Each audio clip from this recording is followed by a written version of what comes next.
비행기 이착륙 때 기내 조명이 어두워지는 것은 사실 승객의 수면을 위한 것이 아닙니다. 대부분 승객을 위한 배려라고 생각하지만 이는 사실 생존과 직결된 안전조치인데요. 이는 인간의 눈이 빛에 적응하는 속도와 관련이 있습니다. 밝은 곳에 있던 눈이 어두운 곳에 완전히 적응하려면 최대 45분이 걸리죠. 만약 환한 기내에서 갑자기 정전이 일어나면 승객들은 한동안 아무것도 볼 수 없는 상태가 되는데요. 그래서 미리 조명을 낮춰두면 눈이 어둠에 적응해 바닥의 유도등과 비상구 표시가 즉시 눈에 들어오게 됩니다. 그리고 이를 이착륙 시에 실시하는 이유는 항공사고 대부분이 바로 이 순간에 집중되어 있기 때문이죠. 통계에 따르면 치명적인 항공사고의 약 21%는 이륙 직후에, 46%는 착륙 단계에서 발생하는데요. 즉 가장 위험한 바로 그 순간에 맞춰 조명을 낮추는 것입니다. 뉴질랜드의 대표 과일 키위는 사실 뉴질랜드에서 온 과일이 아닙니다. 키위의 진짜 고향은 놀랍게도 중국인데요. 중국 양쯔강 유역에서 수천 년간 야생으로 자라던 이 과일은 원래 미후도라고 불렸습니다. 이는 원숭이 복숭아라는 뜻인데 원숭이들이 이 열매를 좋아해서 붙여진 이름이죠. 그러던 1904년 뉴질랜드의 한 학교 교장이었던 메리 이사벨 프레이저가 중국에 사는 동생을 만나러 갔다가 현지에서 이 과일을 맛보고 씨앗을 챙겨 돌아왔습니다.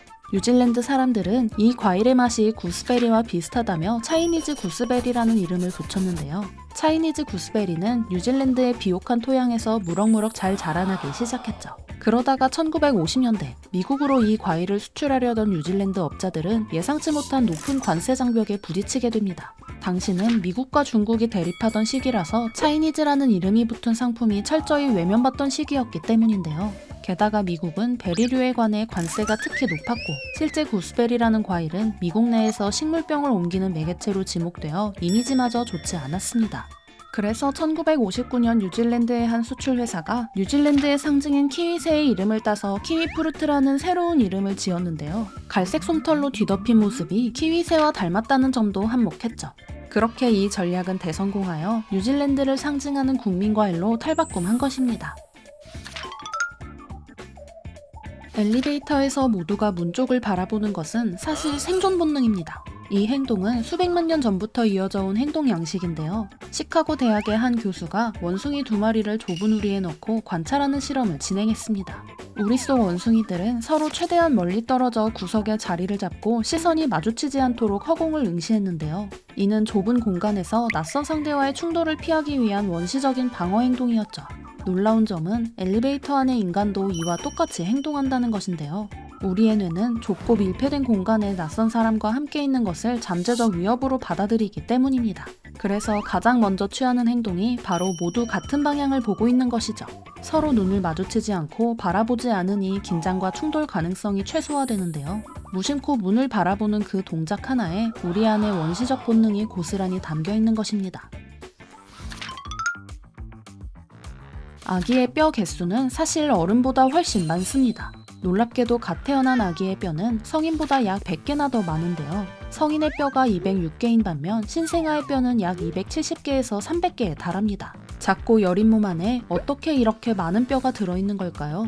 비밀은 아기의 뼈 상당수가 아직 하나로 합쳐지지 않은 채 여러 조각의 연골 상태로 쪼개져 있다는 점입니다. 이렇게 쪼개진 연골 상태의 뼈들은 출산 과정에서 결정적인 역할을 하는데요. 아기가 좁은 산도를 통과할 때 두개골과 골반뼈들이 서로 미끄러지듯 눌리면서 빠져나올 수 있는 것이죠.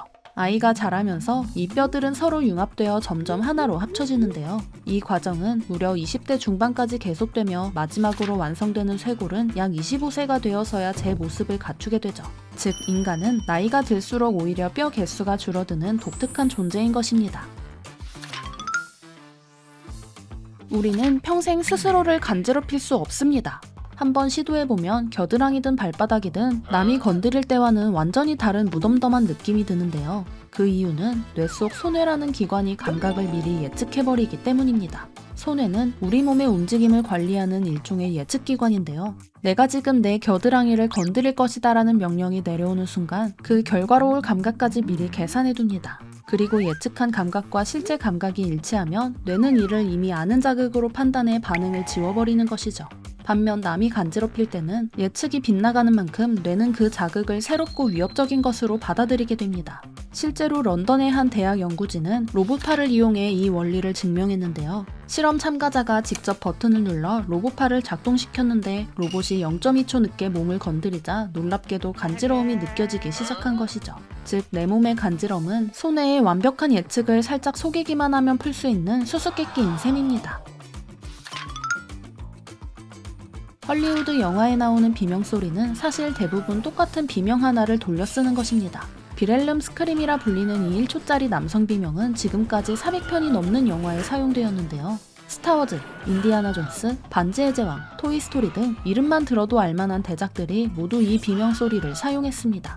이 비명이 처음 녹음된 것은 1951년의 일이었는데요.